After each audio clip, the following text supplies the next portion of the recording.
ನೀವು ನೋಡ್ತಾ ಇದ್ದೀರಾ ಬೀದರ್ ವೀರ ನ್ಯೂಸ್ ಕನ್ನಡ ಚಾನೆಲ್.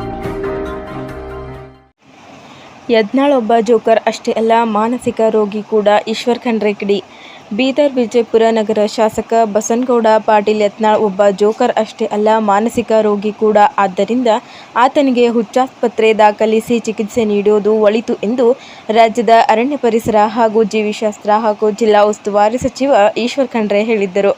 ರವಿವಾರ ನಗರದ ಜಿಲ್ಲಾ ಪತ್ರಿಕಾ ಭವನದಲ್ಲಿ ಸುದ್ದಿಗೋಷ್ಠಿ ಉದ್ದೇಶಿಸಿ ಮಾತನಾಡಿರುವ ಅವರು, ಬಸವಣ್ಣನವರು ಈ ನಾಡಿನ ಸಾಂಸ್ಕೃತಿಕ ನಾಯಕ. ಹಾಗಾಗಿ ಅವರ ಬಗ್ಗೆ ಅವಹೇಳನಕಾರಿ ಮಾತನಾಡುವ ಮೂಲಕ ಈ ನಾಡಿನ ಕೋಟ್ಯಾದಿ ಬಸವ ಅನುಯಾಯಿಗಳಿಗೆ ಹಾಗೂ ಬಸವ ಭಕ್ತರಿಗೆ ಅವಮಾನ ಮಾಡಿದ್ದಾರೆ. ಅವರ ವಿರುದ್ಧ ಕಠಿಣ ಕ್ರಮ ಜರುಗಿಸಲು ಮುಖ್ಯಮಂತ್ರಿಗಳಿಗೆ ತಿಳಿಸಲಾಗಿದೆ. ಯಾವುದೇ ಸಮುದಾಯದವರು ಈ ನಾಡಿನ ಮಹಾನ್ ದಾರ್ಶನಿಕರು, ಸಂತರು, ಮಹಾತ್ಮರಿಗೆ ಅವಮಾನಿಸಿದರೆ ಯಾವುದೇ ಕಾರಣಕ್ಕೂ ಸಹಿಸುವುದಿಲ್ಲ ಎಂದು ಎಚ್ಚರಿಸಿದರು. ಯತ್ನಾಳ್ ಇಷ್ಟು ನೀಚ ಹೇಳಿಕೆ ನೀಡಿದ್ದರೂ ಬಿಜೆಪಿ ವರಿಷ್ಠರು ಬಾಯಿಗೆ ಬೀಗ ಹಾಕಿಕೊಂಡಿರುವುದು ಅನುಮಾನಕ್ಕೆ ಕಾರಣವಾಗಿದೆ. ಅವರ ಪಕ್ಷದ ವರಿಷ್ಠರು ಬಸವಣ್ಣನವರ ಬಗ್ಗೆ ಅವಹೇಳನಕಾರಿ ಮಾತನಾಡಲು ಯತ್ನಾಳ್ ಮೂಲಕ ಛೂ ಬಿಟ್ಟಿದ್ದಾರೆ ಎಂದೆನಿಸುತ್ತಿದೆ. ಬಸವಣ್ಣನವರ ಬಗ್ಗೆ ಹೆಸರು ಹೇಳಿಕೊಂಡು ಮತ ಪಡೆದ ಬಿಜೆಪಿಗರು ಇಲ್ಲಿಯವರೆಗೆ ಒಂದು ಖಂಡನೆ ಸಹ ನೀಡದೇ ಇರುವುದು ದೊಡ್ಡ ದುರಂತ ಎಂದರು. ವಿನಾಶಕಾಲೆ ವಿಪರೀತ ಬುದ್ಧಿ ಎನ್ನುವ ಹಾಗೆ ಯತ್ನಾಳ್ ಅವರ ನಾಲಿಗೆ ಹಾಗೂ ಹೃದಯದ ಸಂಪರ್ಕ ಕಡಿತಗೊಂಡಿದೆ ಅನಿಸುತ್ತಿದೆ. ಜನ ಮತ ಹಾಕಿ ಶಾಸಕರನ್ನಾಗಿ ಮಾಡಿದ್ದರೆ ಅವರ ಕಷ್ಟ ಸುಖಗಳಲ್ಲಿ ಭಾಗಿಯಾಗಿ ಜನರ ಸಮಸ್ಯೆಗಳಿಗೆ ಧ್ವನಿಯಾಗಿ ಹೊರತು ಬಾಯಿಗೆ ಬಂದಂತೆ ಮಾತನಾಡಿ ಹೀರೋ ಎನ್ನಿಸಿಕೊಳ್ಳಬೇಡಿ ಎಂದು ಹೇಳಿದ್ದರು. ಯತ್ನಾಳ್ ವಕ್ಫ್ ಬೋರ್ಡ್ ಹೆಸರು ಹೇಳಿಕೊಂಡು ರಾಜಕೀಯ ಮಾಡಲು ಹೊರಟಿರುವುದು ಖಂಡನೀಯ. ಮುಖ್ಯಮಂತ್ರಿ ಸಿದ್ದರಾಮಯ್ಯ ಅವರು ಈಗಾಗಲೇ ಆದೇಶ ಹೊರಡಿಸಿ ನಿಜವಾದ ಯಾವುದೇ ಆಸ್ತಿ ಪಾಸ್ತಿಗಳ ವಕ್ಫ್ ಬೋರ್ಡ್ಗೆ ಸೇರಿಸಬಾರದೆಂದು, ಅಲ್ಲದೆ ರೈತರಿಗೆ, ಮಠ ಮಂದಿರಗಳಿಗೆ ನೋಟಿಸ್ ನೀಡಬಾರದೆಂದು ಆದೇಶ ಹೊರಡಿಸಿದ್ದಾರೆ.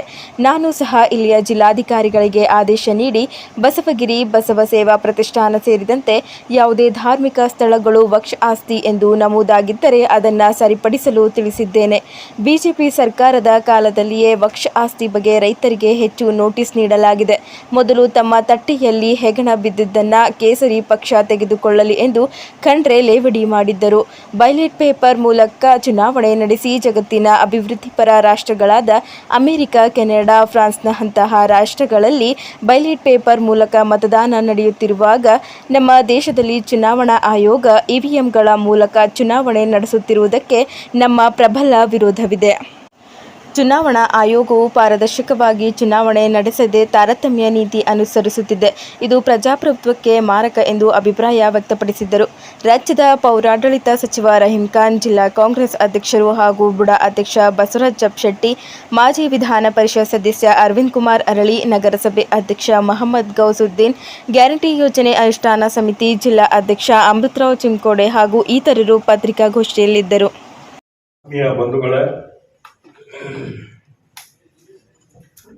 ತಾವೆಲ್ಲ ಗಮನಿಸ್ತಾ ಇದ್ದೀರಿ, ಇವತ್ತು ಯತ್ನಾಳ್ ಅವರು ಏನು ವಿಶ್ವಗುರು ಬಸವಣ್ಣನವರ ಬಗ್ಗೆ ಅತ್ಯಂತ ಲಘುವಾಗಿ ಮತ್ತು ಅವಹೇಳನಕಾರಿ ಹೇಳಿಕೆಯನ್ನು ಕೊಟ್ಟಿದ್ದಂಥದ್ದು ನನ್ನ ಪರವಾಗಿ, ಪಕ್ಷದ ಪರವಾಗಿ ಬಹಳ ಕಟುವಾಗಿ ಇದನ್ನು ನಾನು ಖಂಡಿಸ್ತೇನೆ. ಮತ್ತೆ ಇವತ್ತು ಬಸನಗೌಡ ಯತ್ನಾಳ್ ಅವರು ಒಬ್ಬ ಜೋಕರ್ ಅಷ್ಟೇ ಅಲ್ಲ, ಅವರೊಬ್ಬ ಮಾನಸಿಕ ರೋಗಿ. ಇವತ್ತು ಅವ್ರು ಯಾವುದಾದ್ರೂ ಒಬ್ಬ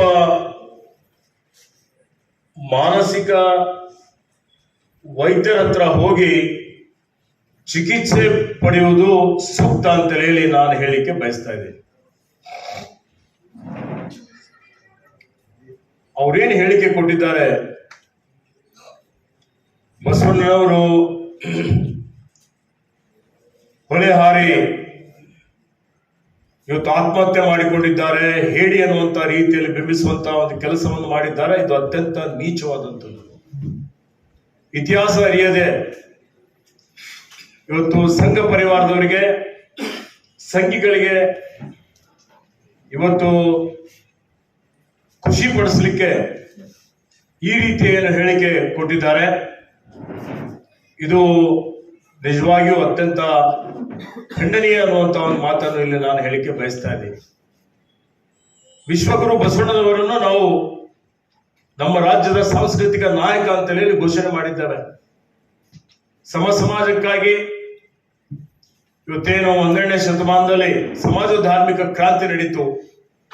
ಸ್ವಾತಂತ್ರ್ಯ, ಸಮಾನತೆ, ಕಾಯಕ, ದಾಸೋಹ, ಸಹೋದರತ್ವ, ಸಹಬಾಳ್ವೆಯ ತಳದಿಯ ಮೇಲೆ ಸುಂದರವಾದಂತಹ ಭವ್ಯವಾದಂತಹ ಸಮಾಜ ನಿರ್ಮಾಣ ಮಾಡಬೇಕು ಅಂತ ಹೇಳಿ ಇಡೀ ಜಗತ್ತು ಇವತ್ತು ಬಸವಣ್ಣನವರ ಬಗ್ಗೆ, ಅವರ ಇತಿಹಾಸದ ಬಗ್ಗೆ ಅಧ್ಯಯನ ಮಾಡಲಿಕ್ಕೆ, ತಿಳ್ಕೊಳ್ಳಿಕ್ಕೆ ಪ್ರಯತ್ನ ಮಾಡಿದಂತಹ ಸಂದರ್ಭದಲ್ಲಿ ತನ್ನ ವೈಯಕ್ತಿಕ ಸ್ವಾರ್ಥಕ್ಕಾಗಿ ತಮ್ಮ ಪಕ್ಷದ ಏನು ಆಂತರಿಕ ಕಲಹಗಳೇನಿದ್ದಾವೆ, ಆಂತರಿಕ ಕಲಹಗಳನ್ನು ಇವತ್ತು ಅದನ್ನು ತಮ್ಮ ಸ್ವಾರ್ಥಕ್ಕಾಗಿ ಬಳಸ್ಕೊಳ್ಳಿಕ್ಕೆ ಏನು ಪಕ್ಷ ತನ್ನ ಹತೋಟಿಯಲ್ಲಿ ತರಬೇಕು ಅಂತ ಹೇಳಿ ಈಗೇನೋ ನಾಟಕ ಮಾಡ್ತಾ ಇದ್ದಾರೆ ಪ್ರತಿಭಟನೆ ನೆಪದಲ್ಲಿ. ಇದು ಬರೀ ನಾಟಕ ಅಂತೇಳಿ ಹೇಳಿಕೆ ಬಯಸ್ತಾ ಇದ್ದೀನಿ. ಅವರ ಹೇಳಿಕೆಯಿಂದ ಇಡೀ ಜಗತ್ತಿನಾದ್ಯಂತ ಇರುವಂತಹ ಬಸವಾನಿಗಳಿಗೆ ಅತ್ಯಂತ ನೋವಾಗಿದೆ. ವಿನಾಶಕಾಲ ವಿಪರೀತ ಬುದ್ಧಿ ಅನ್ನುವಂತಹ ರೀತಿಯಲ್ಲಿ ಇವರು ಬಸವನಗೌಡ ಹೇಳಿಕೆ, ಯತ್ನಾಳ್ ಅವರು ಏನ್ ಹೇಳಿಕೆ ಕೊಟ್ಟಿದ್ದಾರೆ, ಇದರ ಫಲ ಬಸವ ಭಕ್ತರು ಅವರಿಗೆ ಮುಂದಿನ ದಿನಮಾನಗಳಲ್ಲಿ ಇವತ್ತು ಕೊಡ್ತಾರೆ ಅನ್ನುವಂಥ ಮಾತನ್ನು ಹೇಳಿಕೆ ಬಯಸ್ತಾ ಇದ್ದೇನೆ. ಇನ್ನೊಂದು ಅತ್ಯಂತ ಮಹತ್ವದಾದಂತಹ ಒಂದು ವಿಷಯ ಏನಪ್ಪಾ ಅಂತ ಹೇಳಿದ್ರೆ, ಮೌನಂ ಸಮ್ಮತಿ ಲಕ್ಷಣಂ ಅನ್ನುವಂತ ರೀತಿಯಲ್ಲಿ ಭಾರತೀಯ ಜನತಾ ಪಕ್ಷದವರು ಇವರು ಯಾವ ರೀತಿಯಲ್ಲಿ ಇವರ ನಿಜವಾದಂತ ಬಣ್ಣ ಇಂಥ ಪರಿಸ್ಥಿತಿಯಲ್ಲಿ ಬಯಲಾಗ್ತದೆ. ಬಸವಣ್ಣನವರ ಹೆಸರು ಹೇಳಿ ಮತ ಕೇಳ್ತಾರೆ, ಆದ್ರೆ ಅದೇ ವಿಶ್ವಗುರು ಬಸವಣ್ಣನವರು ನಮ್ಮೆಲ್ಲರ ಆರಾಧ್ಯ ದೇವರು, ಅವ್ರ ಬಗ್ಗೆ ಇಷ್ಟೊಂದು ಕೀಳು ಮಟ್ಟದ, ನೀಚ ಮಟ್ಟದ, ಇಷ್ಟೊಂದು ಅವಹೇಳನಕಾರಿ ಹೇಳಿಕೆ ಕೊಟ್ಟಂತ ಸಂದರ್ಭದಲ್ಲಿಯೂ ಒಂದು ಸಣ್ಣ ಖಂಡನೆ ಸಹಿತ ಈ ಭಾರತೀಯ ಜನತಾ ಪಕ್ಷದವರು ಮಾಡಲಿಕ್ಕೆ ಹೋಗೋದಿಲ್ಲ. ಇದು ಏನ್ ತೋರಿಸ್ಕೊಡ್ತದೆ? ಇವರು ಅದಕ್ಕೆ ಉತ್ತರ ಕೊಡ್ಬೇಕಲ್ಲ. ಇವತ್ತು ಜನ ಭಾರತೀಯ ಜನತಾ ಪಕ್ಷದಿಂದ ಮತ್ತು ವಿಶೇಷವಾಗಿ ಯತ್ನಾಳ್ ಕಡೆಯಿಂದ ಇವತ್ತು ಪ್ರಶ್ನೆಗಳು ಕೇಳ್ತಾ ಇದ್ದಾರೆ. ಅವರಿಗೆ ಅವರೇನಿವತ್ತು ರೈತರ ಪರವಾದ ಹೋರಾಟ ಮಾಡ್ತಾ ಇದ್ದೀವಿ ಅಂತೇಳಿ ವಾಕ್ಫ್ ಇಶ್ಯೂ ತೆಗೆದುಕೊಂಡು ಪ್ರತಿಭಟನೆ ಮಾಡಲಿಕ್ಕೆ ಪ್ರಯತ್ನ ಮಾಡ್ತಾ ಇದ್ದಾರೆ. ಇದ್ರ ಬಗ್ಗೆ ಈಗಾಗಲೇ ನಮ್ಮ ಸರ್ಕಾರ, ಸನ್ಮಾನ ಮುಖ್ಯಮಂತ್ರಿಗಳು ಹೇಳಿಕೆ ಕೊಟ್ಟಿದ್ದಾರೆ. ಇವತ್ತು ಯಾವುದೇ ರೈತರಿಗೆ ಅನ್ಯಾಯ ಮಾಡಲಿಕ್ಕೆ ಬಿಡೋದಿಲ್ಲ. ಇವತ್ತು ಯಾರ್ದಾದ್ರೂ ಯಾವುದೇ ಸ್ಥಳ ತನಿಖೆ ಇಲ್ಲದೆ ನೇರವಾಗಿ RTC ಎಂಟ್ರಿ ಆದ್ರೆ ಅದನ್ನು ಪುನರ್ ಪರಿಶೀಲನೆ ವಾಪಸ್ ಪಡೆಯುವುದಾಗಿಯೂ ನೋಟಿಸ್ಗಳು ಹೇಳಿದ್ದಾರೆ, ಮತ್ತೆ ಆದೇಶ ಸಹಿತ ಕೊಟ್ಟಿದ್ದಾರೆ. ಇಷ್ಟೆಲ್ಲ ಕೊಟ್ಟಿದ್ರು ಯತ್ನಾಳ್ ಅವರೇ, ಇದು ನಿಮ್ಮ ಕಪಟ ನಾಟಕ ಇಲ್ವಾ? ಇವತ್ತು ನಿಮ್ಮ ಪಕ್ಷದ ಏನು ಒಳ ಜಗಳ ಇದೆ ಅದನ್ನು ನೀವು ಸ್ವಾರ್ಥಕ್ಕಾಗಿ ಈ ಹೋರಾಟ ಮಾಡ್ತಕ್ಕಂಥದ್ದು ಜನರಿಗೆ ಅರ್ಥ ಆಗೋದಿಲ್ಲವ? ಇವತ್ತು ಇವರು ಉತ್ತರ ಕೊಡಬೇಕು. ಏನಪ್ಪಾ ಅಂತ ಹೇಳಿದ್ರೆ, ಇವ್ರ ಕಾರ್ಯಕಾಲದಲ್ಲಿ ಇವ್ರು ಎಷ್ಟು ನೋಟಿಸ್ಗಳು ಕೊಟ್ಟಿದ್ದಾರೆ ಜನರಿಗೆ, ಇವತ್ತು ಎಷ್ಟು ಕಡೆ ಇವರು ಇವರ ಖಾತೆ ಮಾಡಿದ್ದಾರೆ. ಹೋರಾಟಕ್ಕೆ ಹೋಗೋಕ್ಕಿಂತ ಮುಂಚಿತವಾಗಿ ಅದಕ್ಕೆಲ್ಲ ಉತ್ತರ ಕೊಡ್ಬೇಕಲ್ಲ. ನಿಮ್ಮ ಹೋರಾಟ ಏನಿದೆ, ವಿಜೇಂದ್ರ ಹಠಾವ್ ಅಂತಿದೆ. ಈ ಹಠಾವ್ ಸಂದರ್ಭದಲ್ಲಿ ಇವತ್ತು ನೀವು ಏನು ಬಸವಣ್ಣನವರಿಗೆ ಅವಹೇಳನ ಮಾಡಿದ್ದೀರಿ, ಇದಕ್ಕೆ ಜನರಿಗೆ ಉತ್ತರ ಕೊಡಬೇಕಾಗ್ತದೆ. ನಿಮ್ಮ ಅವಧಿಯಲ್ಲಿ, ಬಿಜೆಪಿ ಅವಧಿಯಲ್ಲಿ ಎಷ್ಟು ದೇವಾಲಯಗಳಿಗೆ, ಎಷ್ಟು ರೈತರಿಗೆ ನೋಟಿಸ್ ಕೊಟ್ಟು ಖಾತೆ ಬದಲಾಯಿಸಿದಿರಿ ಅನ್ನುವಂಥದ್ದು ಎಲ್ರಿಗೂ ಗೊತ್ತಿದೆ. ನಿಮ್ಮ ಕಾಲದಲ್ಲಿ ಹೆಚ್ಚಿನ ಒಂದು ನೋಟಿಸ್ಗಳು, ಹೆಚ್ಚಿನ ಒಂದು ಖಾತೆಗಳನ್ನು ಬದಲಾವಣೆ ಆಗಿದ್ದು ನಿಮ್ಮ ಗಮನಕ್ಕೂ ಇದೆ. ಇವತ್ತು ರೈತ ಪರ ಅಂತೇಳಿ ನೀವೇನು ಹೇಳ್ತಾ ಇದ್ದೀರಿ, ಇದು ರೈತರ ಬಗ್ಗೆ ಮಾತಾಡ್ಲಿಕ್ಕೆ ನಿಮಗೆ ನೈತಿಕತೆನೇ ಇಲ್ಲ. ಇವತ್ತು ನಾಟಕ ಬಿಟ್ಟು ನಿಜವಾದಂತ ಮಾತುಗಳನ್ನು ಹೇಳಲಿಕ್ಕೆ ಜನರಿಗೆ ಹೇಳಬೇಕು ಅಂತ ಹೇಳಿ ನಾನು ಇವತ್ತು ಪ್ರಶ್ನೆ ಮಾಡ್ತಾ ಇದ್ದೇನೆ. ಇವತ್ತು ನಿಮ್ಮ ಪಕ್ಷದ ಒಳ ಜಗಳ ಬೀದಿಗೆ ತಂದು ಬಡ ರೈತರನ್ನು ಬಲಿಪಶುವನ್ನಾಗಿ ಮಾಡಲಿಕ್ಕೆ ಇವರು ಹೊರಟಿದ್ದಾರೆ. ಇವರ ಸ್ವಾರ್ಥದ ಏನು ಹೋರಾಟ, ಅದರಲ್ಲಿ ಮಹಾನ್ ಪುರುಷ ಬಸವಣ್ಣನವರಿಗೆ ಇವರು ಅವಮಾನ ಮಾಡಿದಂಥದ್ದಕ್ಕೆ ಇವರು ಉತ್ತರ ಕೊಡಬೇಕಾಗ್ತದೆ. ಮತ್ತೆ ಅದರಲ್ಲಿ ವಿಶೇಷವಾಗಿ ಇವತ್ತಿನ ಭಾರತೀಯ ಜನತಾ ಪಕ್ಷ ಬಹಳ ಮೌನ ಆಚರಣೆ ಮಾಡ್ತಾ ಇದೆ. ಇಷ್ಟೆಲ್ಲ ಬಸವಣ್ಣನ ಬಗ್ಗೆ ಅವೇದನ ಮಾಡಿದ್ರು ಸಹಿತ ಇವರೇನು ಚಕಾರ ಎತ್ತಾ ಇಲ್ಲ. ಇಡೀ ದೇಶದ ಜನ ಇವತ್ತು ಈ ಚುನಾವಣೆ ಆಯೋಗದ ಪಕ್ಷಪಾತ ನಿರ್ಧಾರಗಳಿಂದ ಈ ಚುನಾವಣೆ ಪ್ರಜಾಪ್ರಭುತ್ವದ ಬುನಾದಿ, ಚುನಾವಣೆಗಳ ಮೇಲೆ ಅನುಮಾನ ಬರುವಂತಹ ಒಂದು ಪರಿಸ್ಥಿತಿ ಇವತ್ತು ಉದ್ಭವ ಆಗಿದೆ. ಆ ಕಾರಣಕ್ಕಾಗಿ ವಿದೇಶಗಳಲ್ಲಿ ಸಹಿತ, ಮುಂದುವರೆದ ರಾಷ್ಟ್ರಗಳಲ್ಲಿ ಸಹಿತ ಮತಪತ್ರಗಳ ಮುಖಾಂತರನೇ ಚುನಾವಣೆ ನಡೀತವೆ. ಹೀಗಾಗಿ ನಮ್ಮ ಪಕ್ಷದ ಒತ್ತಾಯನೂ ಇದೆ. ಸರ್ವೋಚ್ಚ ನ್ಯಾಯಾಲಯದಲ್ಲೂ ಅರ್ಜಿಯನ್ನು ಹಾಕಿದ್ರು. ಈಗ ಜನಾಂದೋಲನ ನಡೀತದೆ. ಇವತ್ತು ಅದಕ್ಕೆ ಮಾನ್ಯ ಮಲ್ಲಿಕಾರ್ಜುನ ಖರ್ಗೆಜಿ ಅವರು ಈಗಾಗಲೇ ಸೂಚನೆ ಕೊಟ್ಟಿದ್ದಾರೆ. ಮತಪತ್ರಗಳ ಮುಖಾಂತರನೇ ಮುಂದಿನ ಚುನಾವಣೆಗಳು ನಡೀಬೇಕು ಅಂತ ಹೇಳಿ ನಾನು ಒತ್ತಾಯ ಮಾಡ್ತೇನೆ. ನೋಡಿ, ಇವತ್ತು ಮಹಾರಾಷ್ಟ್ರದಲ್ಲೂ ಅದೇ ಅದಾಗಿದೆ.